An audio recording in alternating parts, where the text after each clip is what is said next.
अस्सलाम वालेकुम रहमतुल्लाहि व बरकातुहू। दोस्तों, बहुत अफसोसनाक खबर है कि जैसे कि आप सबको भी पता होगा कि मौलाना तौसीफ रज़ा साहब को कुछ हराम खोरों ने चलती ट्रेन से नीचे फेंक दिया, जिससे वो जामे शहादत नोश कर गए और उससे ताजो शरिया रज़ी अल्लाह तआला अन्हु की उर्स से लौट रहे थे ट्रेन में। शर्म और बेगैरती का आलम यह है कि एक चलती हुई ट्रेन में और पूरी भरी हुई ट्रेन है, उसमें नाम, शक्ल, सूरत और पहनावा देखकर कुछ हरामी लोग आएंगे, मार पीट करते हैं और चलती ट्रेन से बाहर फेंक देते हैं, जिससे आदमी का कत्ल हो जाता है, मर जाता है।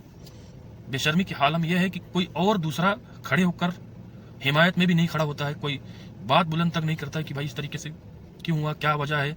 बस कुछ भी झूठा इल्ज़ाम लगाओ, चोरी डकैती का लगाओ, छेड़खानी का लगा दो, कुछ भी लगा दो और बस मारो पीटो।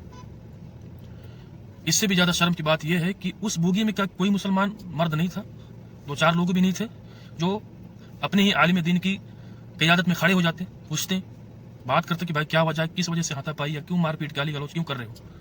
अगर 2-4 मुसलमान भी खड़ा हो जाता हिमायत के लिए, उनकी क़यादत के लिए, तो किसी के माई के लाल के अंदर इतना हिम्मत नहीं था कि मार पीट देता। हमारी कौम इतनी बुज़दिल, इतनी नफुंसक हो गई है कि एक मुसलमान दूसरे मुसलमान अपने सामने, आंखों के सामने मारा पीटा जा रहा है, गाली गलौज किया जा रहा है, लेकिन हिम्मत नहीं है कि चलिए खड़े होकर कुछ बोल दे या उसकी क़यादत करें, बचाएं। कुछ नहीं। आज कई दिन गुजर गए हैं, ना कोई अब तक गिरफ्तारी हुआ है, बस सड़कों पर लोग उतरे हुए हैं। यही हौसला गैरतमंद लोगों के अंदर है, अल्हम्दुलिल्लाह कर रहे हैं और अल्लाह से उम्मीद है कि अल्लाह पाक उन्हें सही जज़ा अता फरमाए। लेकिन कुछ बेगैरत किस्म के मुसलमान थे, मुझे इस बात का यकीन नहीं है कि बोगी में मुसलमान और भी नहीं होंगे थे, लेकिन इतनी डर, इतना खौफ है। भाई मरना जीना अल्लाह के दस्ते कुदरत है।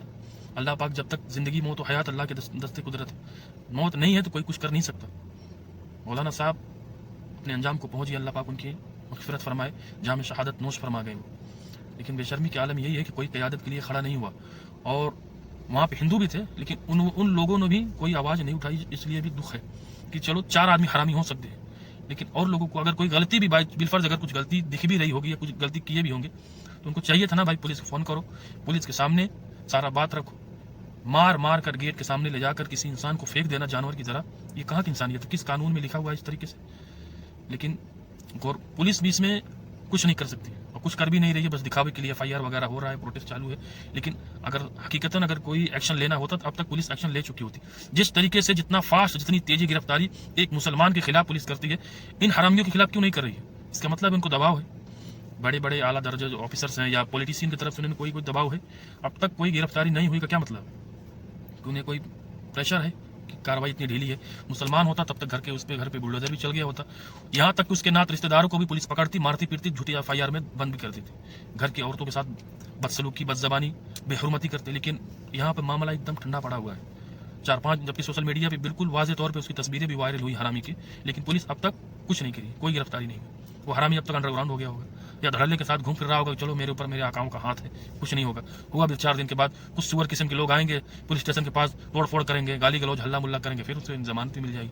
यही सब देखकर उनकी इतनी हिम्मतें बढ़ चुकी है कि आज चलती हुई ट्रेन में झगड़ा कर रहे हैं, किसी भी मुसलमान को दाढ़ी टोपी देखकर मार रहे हैं, गाली गलौज कर रहे हैं, झूठा इल्जाम लगा रहे हैं, झूठा केस पर फर्जी केस दर्ज करा के उन्हें बस मारा गाली दे जा रहे हैं।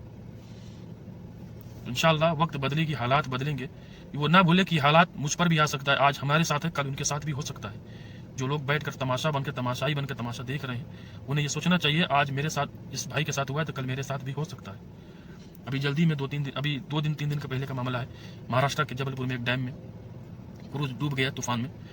एक हिंदू भाई ने, एक मुसलमान नौजवान कूद कर 30-40 फीट ऊंचाई से रस्सी के जरिए कूदा डैम में और 4-6 लोगों को बचाया, जिसमें 2 लोगों की मौत हो गई, 4 लोगों की जिंदगी बचाया। उस मुसलमान के अंदर गैरत थी। क्या ऐसा कोई गैरतमंद हिंदू उस बोगी में नहीं था जो उस हमारे मुसलमान भाई, हमारे आलिम दीन को बचाता कि भाई क्या वजह है, किस वजह से मार पीट रहे हो, छोड़ो, जाने दो, जो गलती हो गई हो गई, बहुत बड़ी गलती हो गई भाई, ठीक है, पुलिस को फ़ोन करो, PSR को फ़ोन करो, आके लेके जाएगा, वो मामला देखेगा। तुम कौन होते हो हरामी की औलादों जो वहाँ पर मार पीट कर रहे हो, बुज़दिल नपुंसक कहीं के। हमें यूपी पुलिस से दरख्वास्त है कि जल्द से जल्द उन हरामियों को पकड़े। जिस तरीके से एक फर्जी केस में मनी मेराज को बिहार से यूपी की पुलिस उठा के लेके आती है, रात में, रातों रात उठा के लेके आती है बिहार पुलिस में और जेल में बंद कर देती है 5-6 महीने के लिए। तो वहां पर एक रेप केस का था, एक एक्टर का मामला था, बाद में दोनों को आपस में सल्ट भी गए।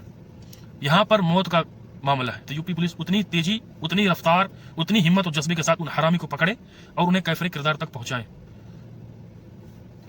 अस्सलाम वालेकुम।